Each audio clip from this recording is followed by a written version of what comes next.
we have here my room, writing desk. Whether I'll get much writing done now, I don't know. Little stool if I have visitors. Stuff to hang hooks on. More cupboards for stuff that I quite simply don't have. Little sitting area for entertaining the other guests that aren't on this ship. My bed. I've somewhat managed to kill the little swan structure that was there, but again, it's quite posh. All my stuff fits very easily into that. And I have some windows. Window 1, a view of containers. So many containers. And then the sky. It's actually a slightly brighter day than the clouds suggest. But I have some more windows. And out here we can see the port of Yokohama and Japan. Quick tour update. I didn't mention this. This is a full immersion suit in my favourite colour, Dayglow Orange. Anyone who knows me back home knows I love my high-vis Dayglow Orange. Let's hope I never have to open that drawer again. I suppose the other thing I should probably mention is I have lots and lots of seasickness tablets. Should seasickness prove a problem. Okay, so the CMA CGM Nabucco is taking me away from Japan and Asia across the big ocean. Just watching this thing get out of dock has been pretty impressive. We've just had to slide past this giant boat there. That's the captain. And the not quite sure yet, the pilot, that's it, I think. So we were originally in that berth there, so we have literally just slid out sideways, and now we're reversing past it. It's also cool seeing how these cranes operate. I filmed one early, but they go really quite quick. There goes one.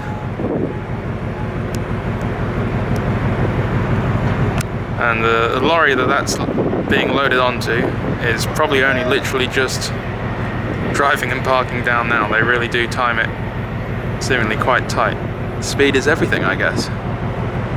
Wow. It's quite spectacular in this light. An interesting shot there for all those who think this is an environmentally travel option. What I have done is the emergency briefing this morning, so I've been told how to abandon ship, where my muster station is, etc., what to do. And I've also the immersion suit that I showed you yesterday, the thing in the orange bag. I've just had to practice putting one of those on.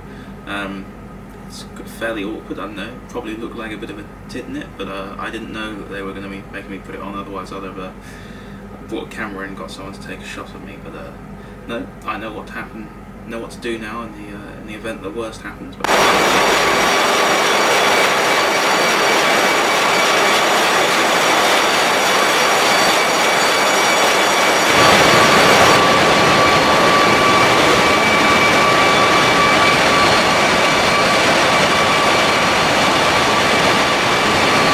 this is the front of the ship.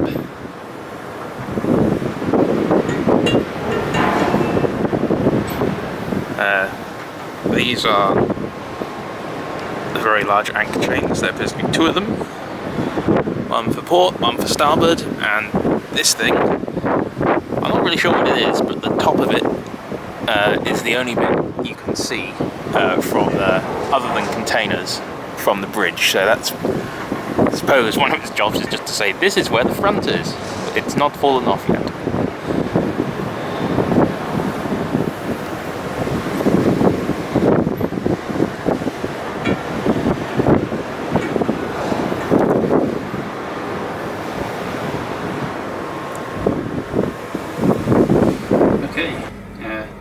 Day 3 update. Just like my get up. Put this on to go for a tour of the ship today. That was very cool. Saw the engine room. We'll try and cut some footage of that into this now.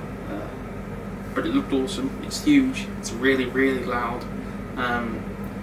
Really loud bits. Actually, they have an alarm if they want to ring someone there to hear it over the engine noise. They basically play a very loud alarm, which is ear-splittingly loud, but it was very cool. I mean, otherwise the sea's pretty calm still. Maybe expect some bad weather in a couple of days, but nothing yet. So the vomit count remains 0. That's 6, I think. No, 0. So that's good.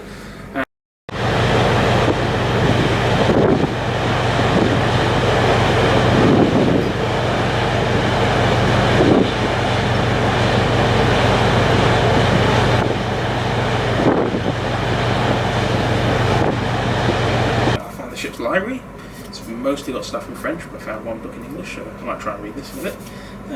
Also, not been as cut off as I thought I was going to be on this voyage. You can email, as long as it's text only. The captain set me up a little email account, and every time he connects to a satellite link up for keep in touch with his company, etc., it'll send and receive any emails that myself or any of the other crew have tried to send. Also, he's added me to this little news link program they have, which basically gathers up news from France and news from Romania for the rest of the group. He's now added on the UK, so each day just a summary basically of what's going on in the UK turns up, which is quite cool. I mean, I was looking forward to sort of being completely cut off, but I mean, you know, I'm still fairly cut off, and it's nice to know what is actually going on in the world, because otherwise, basically, when I get to Mexico, I'm just going to trawl through the BBC for about a week. I don't really like being cut off and just knowing generally what's happened. So yeah, I could even potentially, if I wanted to, but I'm not going to, buy a phone card, which I think would be able to sort of use a satellite phone to speak to some people. That would cost money, and don't really have anyone I desperately need to speak to. And you could also use the email link I mentioned earlier to send text messages, but I've not doing that. So I've just basically sent a quick message to my mum and say I'm alive, and that's probably that's probably about it. Might as well try and be vaguely isolated. Not much more to say. Maybe I shall speak more tomorrow about the time warp that I'll be about to do. Okay, it's the evening of the 5th, or the 5th night. I just thought I'd film this to show that the seas are starting to get a little rough. So it took me some, well, I'm not really rough. It's rocking back quite a bit. It took me some time to work out what this noise was coming from behind my bed. And it's the shower curtain going back and forth. So yes, I might actually have to put my laptop away tonight, because otherwise it might slide on the table. Okay, it's not exactly rough weather, but still quite cool seeing how the something as big as this bobs around on what frankly looks like very calm seas.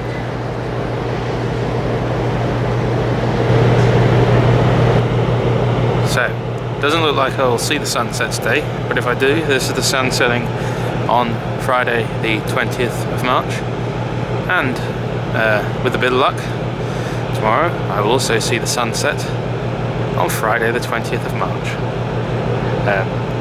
So I thought that was worth filming and seeing. You don't often get to see the sunset twice in one day, unless maybe you live on Tatooine. But I'm not from Star Wars, so I don't. Okay, welcome to day 7, which is my second Friday the 20th of March, which is a bit strange. So I thought I might as well talk about time. Basically, the reason why it's the second Friday the 20th is because we crossed the international date line yesterday. So from being 12 hours ahead, we've now switched all the way to being 11 hours behind GMT, so we ended up repeating Friday. I thought this might as well worth mentioning. The one thing that I didn't properly appreciate about this journey, and I suppose about the direction I'm doing this whole trip in, is that each day almost I'm losing an hour. So I think today we don't actually go back any time, but most days we have, as a result of which I keep having 23-hour days, which is surprisingly tiring. Friday the 20th of March, take 2. The sunset is much better.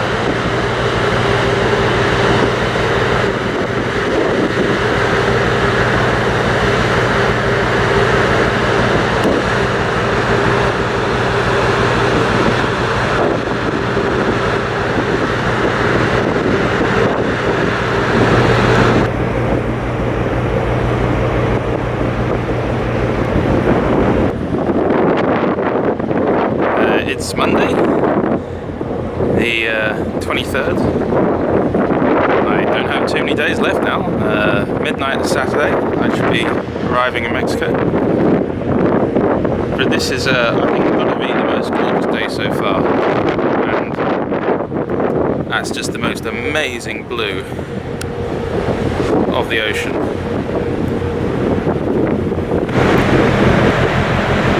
Birds are obviously getting closer to land. This is possibly the most spectacular sunset I think I've seen.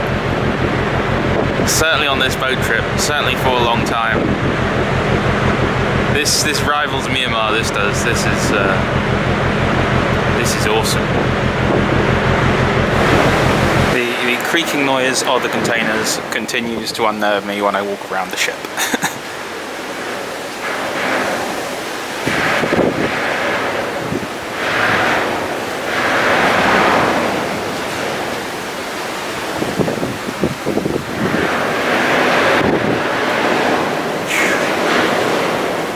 Goes about, I think it's something like 8 containers high, and it's 9 below the surface, or 9 further down than this as well, which is quite a lot. Another beautiful sunset. It's Tuesday. I've lost count of what day it is. I think that makes it day 10. Not quite as awesome as yesterday, but hey, enough clouds for it to look cool. I shall miss this. I think this is my favourite view. I'm kneeling down sort of to shoot this, and it's only from kneeling down that I can go and see the horizon. But it's really cool. You can't go up to the railing bit where you could do your Leonardo DiCaprio Kate Winslet bit, because I would fall in and be run over by a large boat with big propellers, and I don't want that to happen. So I shall satisfy myself with this, which I think looks quite cool, but unfortunately I feel the video fails to do justice to. In the distance you can see the first ship that I have seen in 10 days. It is now Wednesday, the 25th of March. 4 days time I should be on terra firma in Mexico. Okay, Saturday, day 15, last full day. About to have my last lunch, last dinner. Tomorrow, about this time, we should be docking in Manzanillo. So yeah, Mexico, here we come. And then hopefully, as soon as I've gone through immigration, I'll be walking to the bus station, which I think I know where it is, and getting on a bus to Guadalajara, and then sleeping, because I'm so tired. And the really funny thing is having gone forward all these hours, we're now 6 hours behind GMT, that's Mexico's time, but in a week's time, Mexico goes to daylight saving time. Go ahead another hour. Yeah, so my first day in Guadalajara will mostly be sleeping. But there we go, the end of the trip pretty much. I hope you've enjoyed this little insight. Okay, I believe the phrase is land ho. I'm in Mexico!